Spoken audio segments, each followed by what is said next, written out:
Oi, gente. Oi! Atraso.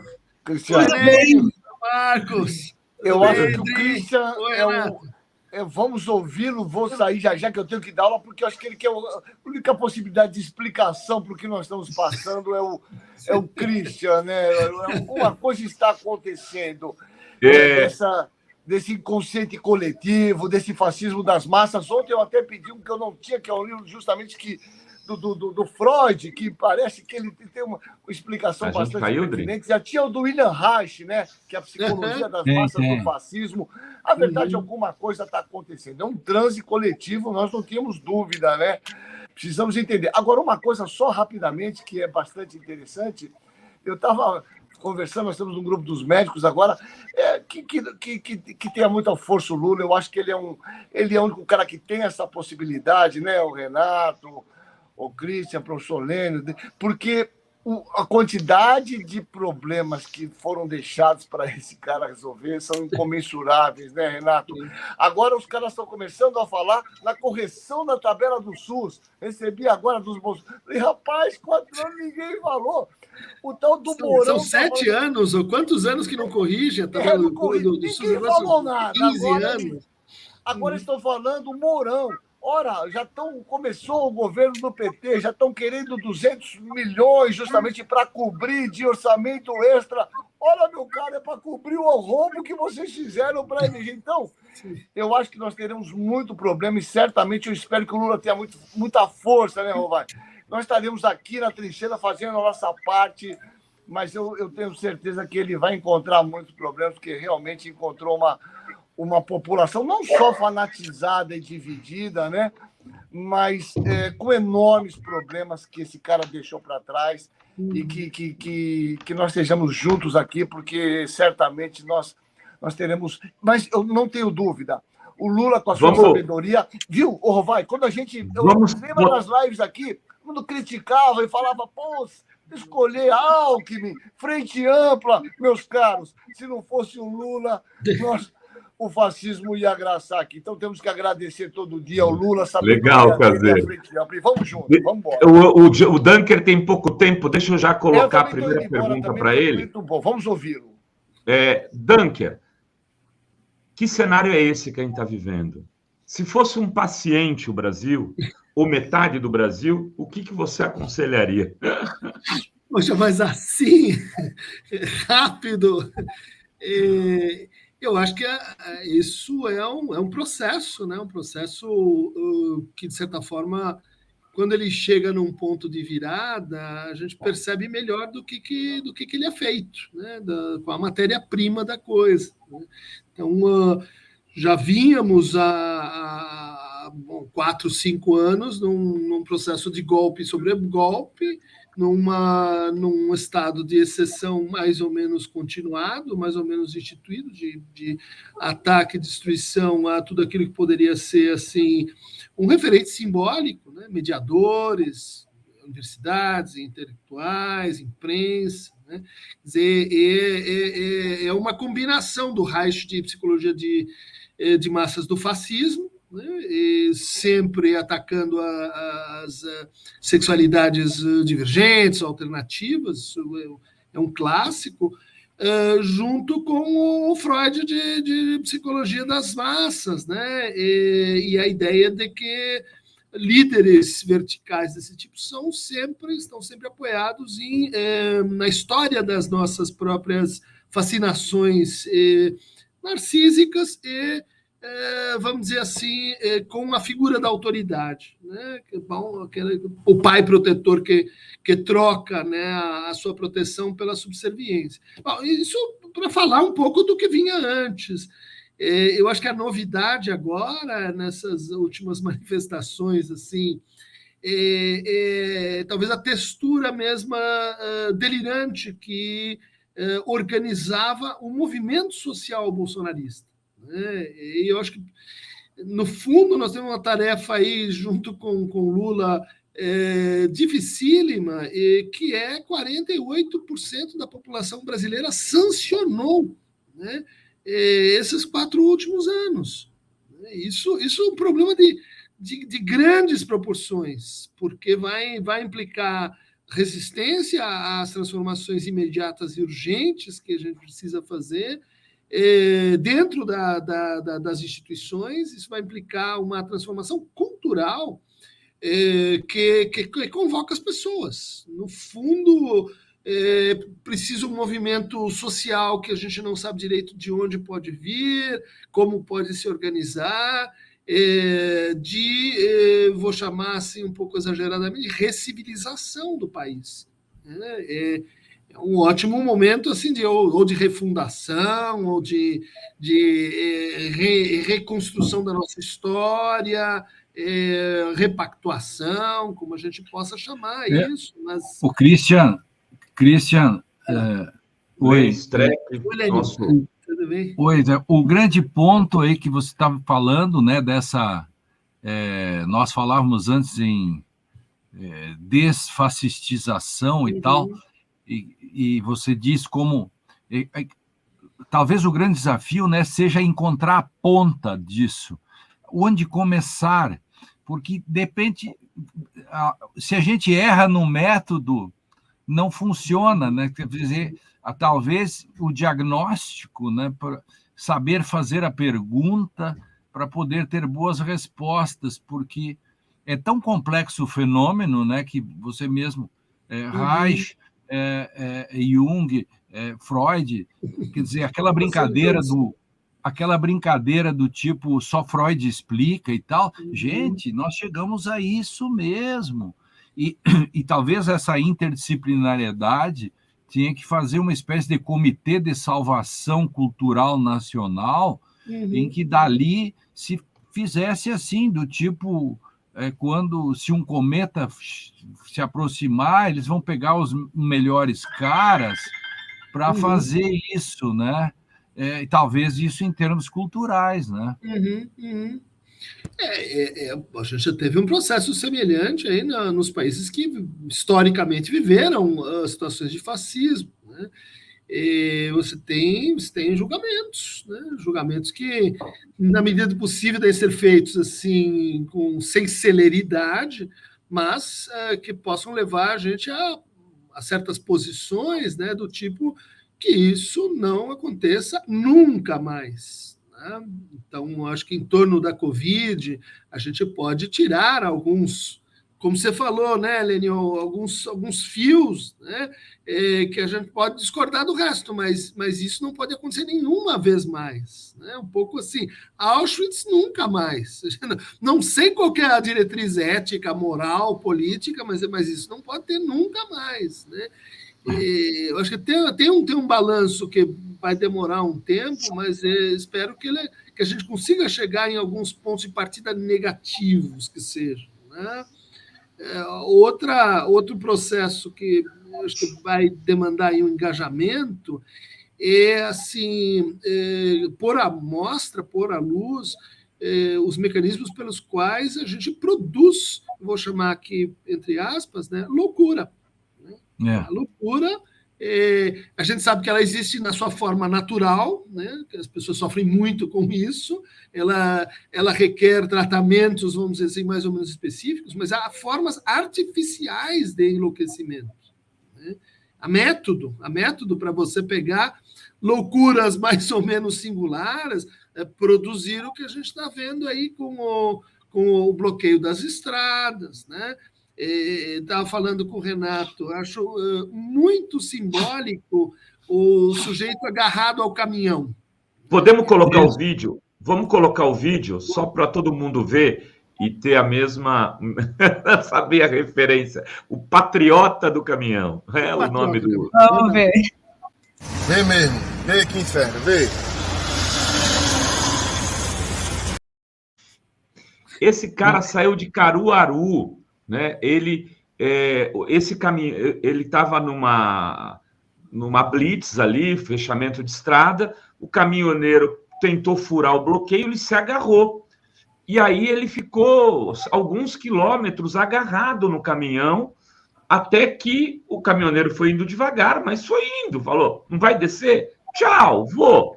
E ele ficou agarrado até que uma hora ele fez um sinal de cabeça, aí o caminhão parou, falou, ó, desce, desce, aí ele desceu e foi embora. Mas virou meme, né? Aí Oi. Não, pode falar, Lênin. Só para dar a minha saideira aqui, isso que o Christian falou, do Auschwitz nunca mais. Por coincidência, Christian, no direito, por exemplo, a gente não pode negar que as democracias europeias contemporâneas se beneficiaram muito do direito que surgiu depois do segundo pós-guerra, porque o direito havia fracassado. E sabe como é que se chamou essa tendência? Auschwitz nunca mais, no direito. Uhum. Isso, e também chamado direito pós-bélico. Então, todas as democracias europeias, por exemplo, elas filtram. Pode ver que sempre quando dá ruim as políticas, mas nunca ninguém quer destruir o Estado de Direito, porque o direito criou mecanismos, só que o Brasil não conseguiu fazer isso. Então, isso que nós fracassamos aí, que você, na sua área e outros estão falando, Marcos e outros, o direito também tem o mesmo problema. Então, quando o direito pode salvar algo, por exemplo, que depois do segundo pós-guerra foi, aqui não, porque nós não conseguimos criar esse Auschwitz nunca mais ou pós-bélico aqui dentro. Tanto é que a gente está vendo agora que o direito não está ajudando em nada, a não ser por um aspecto institucional que o Supremo Tribunal e o TSE conseguiram aí, ajudaram a salvar a democracia. Mas veja a coincidência da sua análise do ponto e que coincide mutatis mutandis com a área do direito, que também tinha esse lance, e que está no filme 1985, do Darim. A última frase da peroração do promotor, ele diz: nunca mais. Ponto. O Christian, muito legal isso que o Lênin trouxe, mas eu queria voltar uma página atrás para falar do Patriota do Caminhão, porque você me mandou uma frase ali que é simbólica, né? Deixa eu só fazer Fica à vontade. Falar o que o Lênin está lembrando, porque a gente teve uma versão que eu acho que não foi suficientemente radical desse movimento, que é Tortura Nunca Mais. Verdade. Teve um movimento Tortura Nunca Mais. Mas, de repente, a gente já tem o Bolsonaro começa elogiando o Ustra, né? Não é verdade que Tortura Nunca Mais. Porque nós não punimos, porque nós não fizemos a punição. E um fio para puxar seria, no meu entender, a reforma das polícias, né? E reforma da educação da nossa polícia, ampla, geral e irrestrita, para voltar lá atrás, né? Não sei se junta, acaba com o PM, mas me parece isso assim fundamental para a gente atacar uma certa reforma cultural na nossa tolerância com a violência, né? A violência de Estado.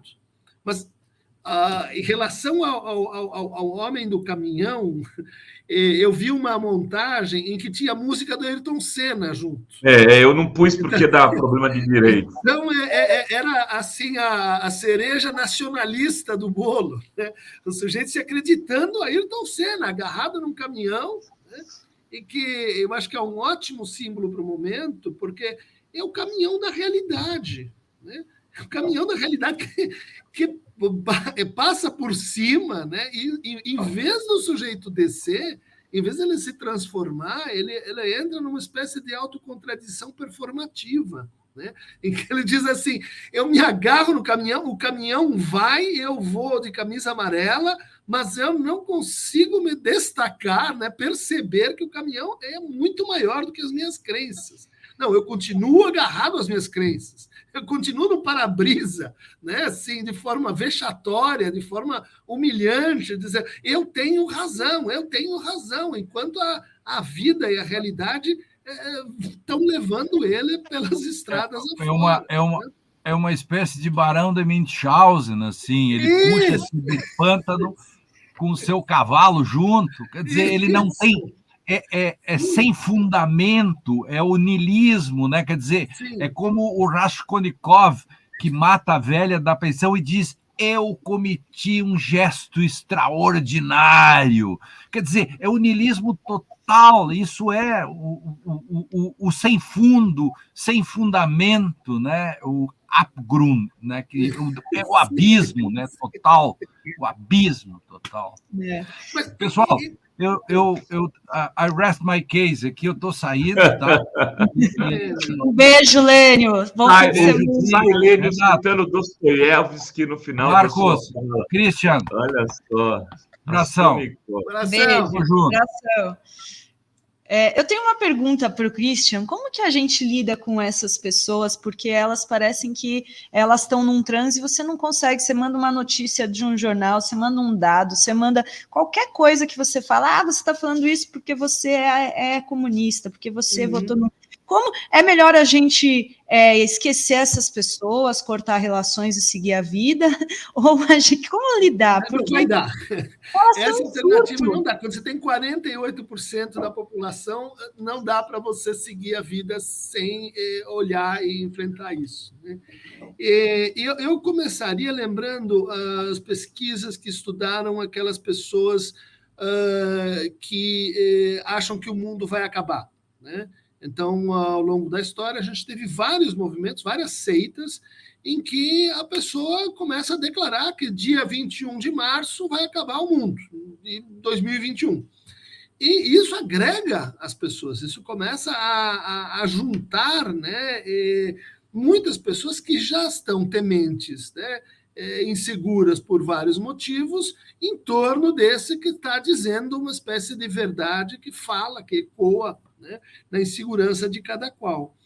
Daí, o que acontece quando, depois de formado, né, o grupo, né, a crença compartilhada, chega o dia 21 de março e o mundo não acaba? Você vai dizer, puxa, isso deve ser uma destruição completa, deve ser, assim, uma revelação, uma epifania transformadora. Não.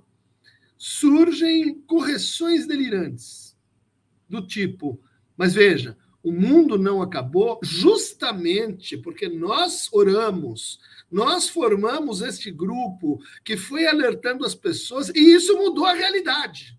Então, o mundo não acabou, mas ele vai acabar daqui a pouco.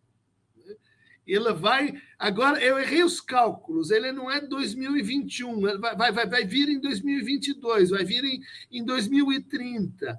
Ou seja, a gente entra num processo que a psiquiatria clássica chamava de a parte terminal do delírio, né?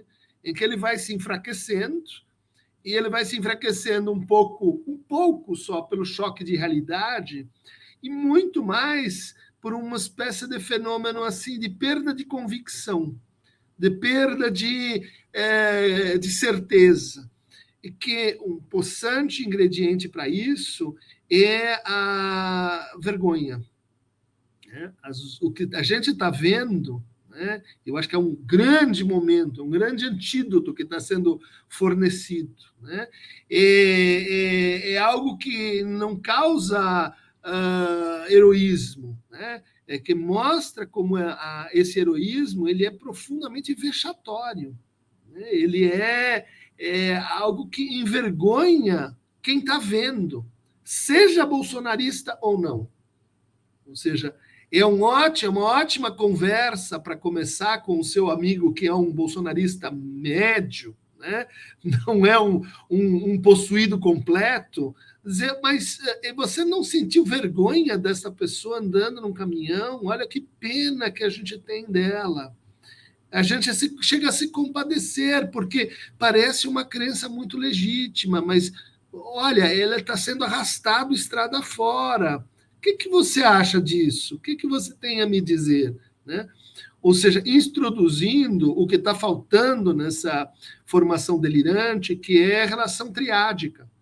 Né? Hoje, a conversa, ou até hoje, a conversa era... Bom, você só diz isso porque você está a favor do Lula, porque você é vermelho comunista, você exala uma espécie de confrontação comigo. Então, tudo que você disser já está marcado com esse sinal da mentira. Agora, a gente já tem, olha, já ganhamos. Querendo ou não, 4 anos vai ser Lula lá. Mas vamos olhar para isso? Então, tem você, tem eu, e tem eu, cara do caminhão. O que a gente faz com o cara do caminhão? O que você acha do cara do caminhão? Por mim, ela pode continuar rodando, mas você não sente um pouco de vergonha? Essa, eu acho, o começo de conversa.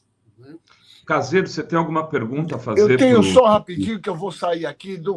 Duas coisas que você falou. Eu adoro te ouvir, viu, Christian? Você realmente tem uma interpretação muito boa. São duas perguntas. Você sabe que eu sou um mero infecto, né? Você sabe que os infectos às vezes se deparam com uma situação clínica muito comum.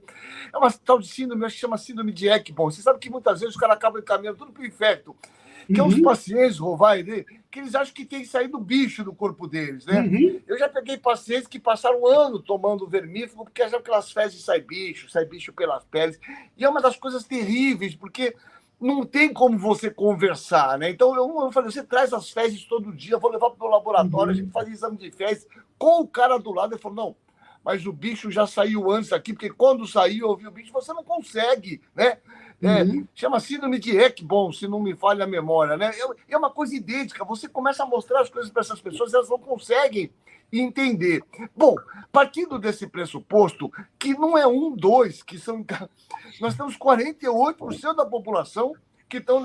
Eu te pergunto, Cristian, quando a gente já assistiu esse filme lá no passado, o que a resolução disso foi guerra. Foi guerra contra o fascismo. Né?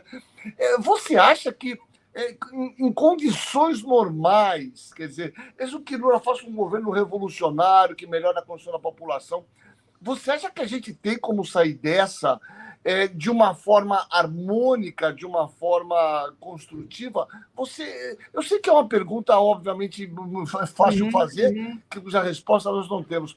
Mas você acha que isso uma ruptura, às vezes, é necessária para que a gente consiga a fazer essas pessoas acordarem, né? Tal como aquele livro Berlim, né? Quando aquela saiu da Casa Mata, como nós deixamos acontecer isso tudo, né? Aquela mulher de um banqueiro, como a gente deixou isso acontecer, mas precisou de um trauma, né? Qual que é a tua visão disso? Fala para nós, Christian. Concordo contigo, Marcos, precisou de um trauma, mas eu acho que, de certa forma, o trauma já aconteceu, né? Como diz assim o Winnicott, aquele trauma que você acha que vai vir pela frente do caminhão é que ele está atrás, você não conseguiu contabilizá-lo direito, integrá-lo direito, então ele fica voltando, né? Mas é um pouco deslocado o reencontro com ele. Acho que, bom, cedo ou tarde o Brasil teria que ter uma espécie de confrontação como essa. O passivo histórico é muito grande, né? É escravidão, é ditadura militar, é Estado Novo. Era muito dissonante a representação que a gente tinha do Brasil, negação do racismo, negação de violência de gênero, com o Brasil real, né? Então, o espantoso é assim que essa descompressão não tivesse acontecido antes, né? A gente não tivesse uma conflagração anterior. Por outro lado, acho que das hipóteses que a gente tem na mesa, até que foi brando, né? O nível de violência, o nível de agressividade das pessoas, de agressivização das pessoas nesses últimos 5 anos, exorbitou tudo o que a gente conhecia. Aumentou o feminicídio, aumentou o suicídio, aumentou a violência doméstica, números de Covid são uma responsabilidade que, bom, a gente vai ter que pôr na mesa, mas a gente não teve a conflagração que o bolsonarismo queria. A gente não teve massacres, né, organizados de parte a parte, como o discurso e a representação social que a gente tem da realidade previa, né? Então, acho que o Lula tem pela frente aí, inclusive, o fracasso dessa confrontação, vamos dizer assim, na violência pura, e tem a oportunidade para dizer assim, vocês querem, é mais disso que vocês querem? Porque agora, quem está do lado do canhão somos nós. Acho que não, né? É melhor que não. uma desvantagem posicional que estávamos e que eu acho que agora se desfaz, é que a gente acabava unificando o bolsonarismo. Agora é hora de dividi-lo. Né? Faz parte desse momento de julgamento, dizer, olha, quem é que trabalhou lá em Treblinka, quem é que estava na boca do caixa, quem foi o desavisado que entrou sem saber, o outro que foi manipulado pelo, sei lá, Alan dos Santos, e quem é que está, sei lá, é só um conservador sem formação política alguma. Né? Ô, Christian, eu entendi direito, ou eu estou fazendo, estou concluindo assim de forma equivocada? Você está dizendo que a gente pode estar na etapa final desse processo, é isso? Ao invés de eles estarem no momento do auge dessa transe, é como se fosse o grito desesperado da Edra ali. Eu diria que nós passamos para o começo do fim. Né? O processo eu acho que era difícil porque a gente não conseguia ver horizonte de conclusão. Não é que ele está concluído, mas agora a gente pode dizer assim, olha, a gente está indo para o fim de alguma coisa. Né? A gente já tem sobre o que falar, a gente já tem história para fazer. Né? Então, dá para contabilizar alguns números, dá para a gente fazer balanços, dá para a gente, segmentar responsabilidades também, e isso eu acho que configura uma outra etapa. Né? Não significa que está resolvido, mas, acho que a gente vai sair da guerra por outros meios para a política com outros meios. Né? Há uma forçagem para que isso se traduza em termos políticos. E não mais, como a gente estava enfrentando, um discurso que era um discurso da guerra. Né? Ô, Christian, e dentro das famílias, eu estou trazendo agora do macro para o micro, né? A Adri já fez a pergunta, mas ela não focou na questão familiar. Tem famílias que se destruíram, né? E assim, tem famílias, tons de cinza nisso, né? Que estão cada um num extremo, outras menos nos extremos, mas ao mesmo tempo não conseguem mais fazer almoço de domingo, não conseguem mais conversar, não consegue mais trocar mensagens por celular. Como vai ser esse processo do ponto de vista do âmbito familiar? O que você aconselha? Eu estou até perguntando assim, até o que você aconselha, porque eu imagino que esse seja o problema de muita gente que está nos assistindo agora. Aí, não sei se o Marcos concorda comigo, mas as circunstâncias aí da Covid e até agora, né, esse show pós-eleitoral tem mostrado o seguinte: olha, em situações críticas, em situações de aguçamento do sofrimento mental, o que você faz? Você toma uma coisa ou você procura ter os recursos de regulação, que são é o seu tio, a sua tia, sobrinho, pai, mãe, sua família, seus amigos. O que acontece quando você detona essas relações? Você se priva de um conjunto de apoios que na hora H você vai precisar. E eu acho que a gente adquiriu uma certa consciência sobre isso. Quer dizer, eu não posso queimar pontes com meu avô e depois ele se vai e não era uma brincadeira, não tem volta. Eu não posso queimar pontes com meu vizinho, porque a hora que acabou a luz, eu não tenho mais cara de ir lá para pedir para que ele ponha uma coisa na geladeira. Ou seja, o sacrifício imposto às pessoas na dissolução de laços, ele tem um preço. E assim como tinha o tio do pavê, do churrasco, querendo ver tudo pegar fogo, tem agora a tia do deixa disso. Vários grupos de WhatsApp estão coordenados por pessoas, inclusive falou em política e aí você está fora. Falou uma coisa que eu não gostei e você cala a boca. É primitivo, mas já é uma resposta social à inconsequência que a gente viveu. em consequência, de jogar fora laços de amor, de amizade, de aliança, né? E que, inclusive, a gente viu esse processo do lado da esquerda, né? De como foi fácil, né? Assim, atacar uns aos outros, denunciar, dizer, não, você é mais... Num momento em que a gente precisa reaprender a fazer alianças, né? Locais, estratégicas, mais aclaradas, mas isso acho que está na bola da vez, né? Não sei o que vocês acham. Não, eu concordo contigo. É difícil, né, às vezes, restabelecer pontos, porque acho que teve níveis de agressão muito grandes. Eu estou vendo aqui as pessoas conversando, não falo mais com a minha mãe, rompi com toda a minha família, eles não querem falar comigo. Tem isso, Caseiro, antes de você chegar, contou uma história aqui muito forte. A funcionária dele de 25 anos, depois da eleição, ligou para ele e falou, olha, não trabalho mais com vocês. Algo ela mais nem ou menos... ligou, Rufai. Ela nem ligou. Minha mulher postou, né? Pôs a cara dela com a estrelinha, falou, pô, ganhamos o presidente novo, tal, no domingo. E ela postou, e daqui minha filha que viu falou assim, olha, eles ganharam o presidente, mas perderam uma funcionária. Ela nem ia trabalhar. Foi minha mulher que teve que ligar na segunda-feira e falou, não, eu não vou mais trabalhar depois de 25 anos, Cristian. É uma mulher que, né? A gente vê o livro. Mas, olha, eu concordo muito com você. E Rovai, eu também vou falar aqui e vou estar indo embora, que eu vou dar aula aqui, mas eu concordo muito com você. Eu acho que o Lula é o exemplo disso. Eu acho que ninguém, Rovai, ninguém podia ter mais rancor do que um cara. O que fizeram com o Lula foi uma coisa do outro mundo, né? Queriam matar ele vivo, como ele falou, né? Carceraram ele, fizeram tudo. Ele perdeu mulher, ele perdeu neto, ele perdeu irmão. Encana.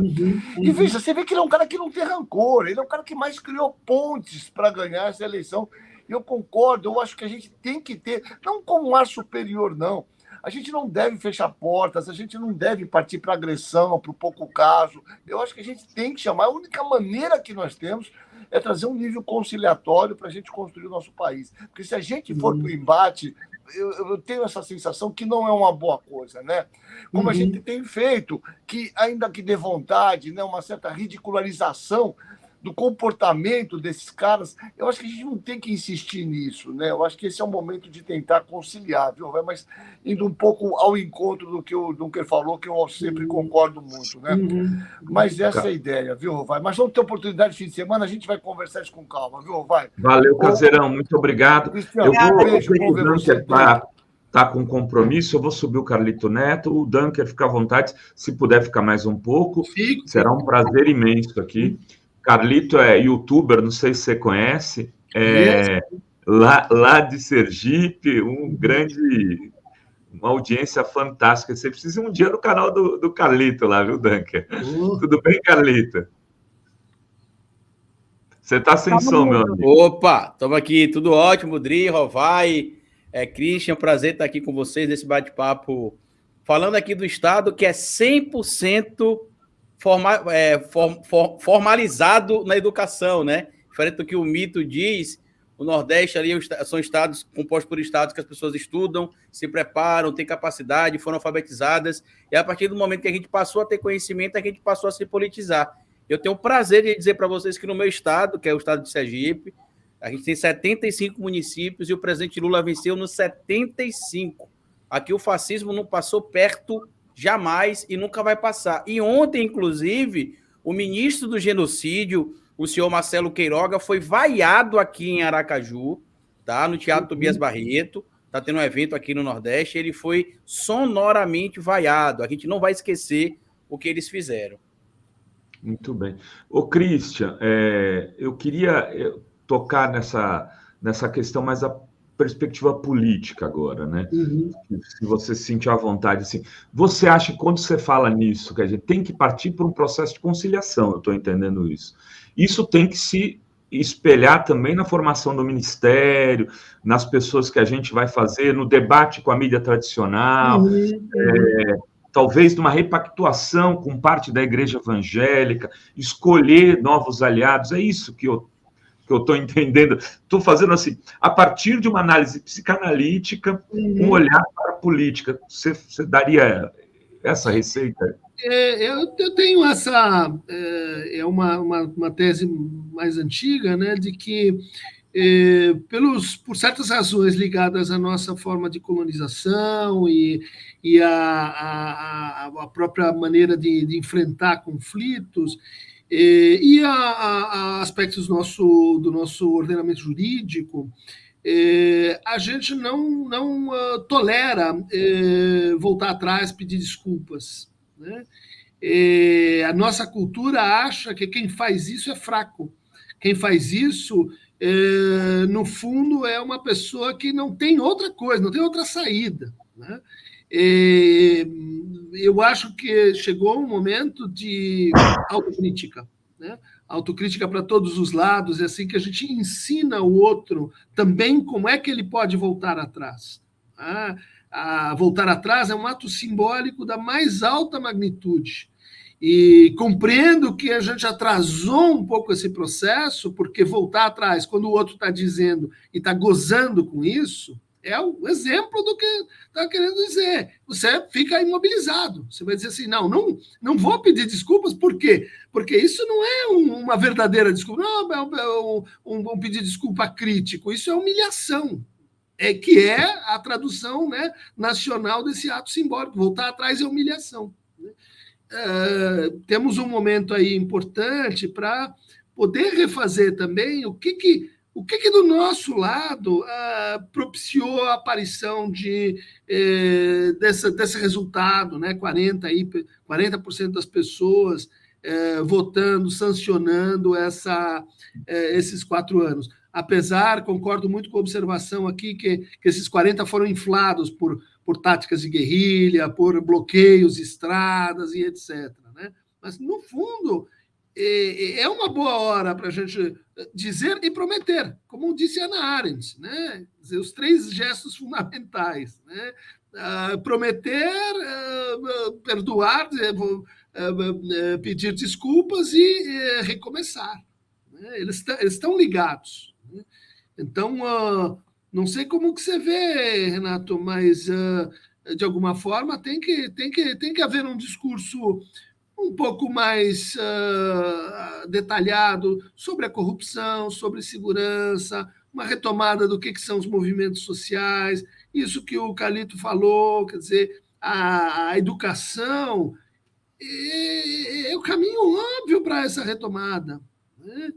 É o caminho óbvio para, olha, nós todos precisamos aprender com isso. Né? Como é que você vai aprender, como é que eu vou aprender? Educação e cultura, né, Christian? Calito, fica à vontade para comentar aí, fazer uma pergunta para o Christian antes de ele nos deixar. Ele tinha um compromisso 12h25, eu dei uma enrolada grande nele aí, já passou.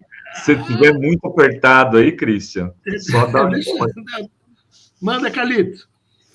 Então, a gente sabe que vai precisar ter esse diálogo, né? Um fato. O presidente Lula, inclusive, como grande estadista que é e sempre mostrou ser, já sinalizou ali que quer conversar com Edir Macedo, que quer conversar com Silas Malafaia, que foram, entre tantos pastores evangélicos, mas esses 2 em específico, foram quem talvez tenham inflamado muito o eleitorado protestante no Brasil.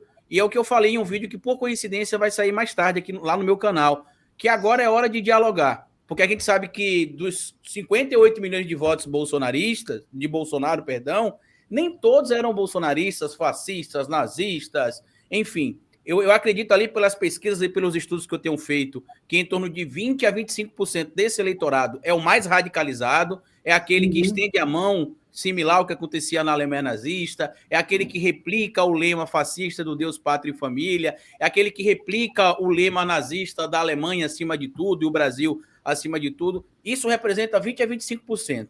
O restante a gente sabe que foi fanatizado pela igreja, por pastores, pressionados ali também pelo patrão a votar, que foram enganados em grupos de WhatsApp também, porque a gente sabe que nem todo mundo consegue fazer a checagem de informação.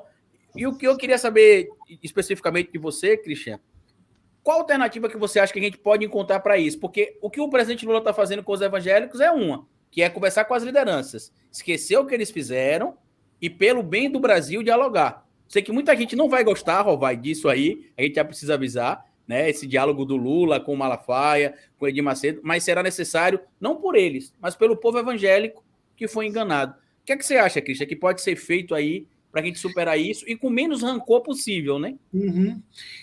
Eu vou na tua linha, Carlito, mas eu diria assim, como é que a gente pode seguir junto sem esquecer?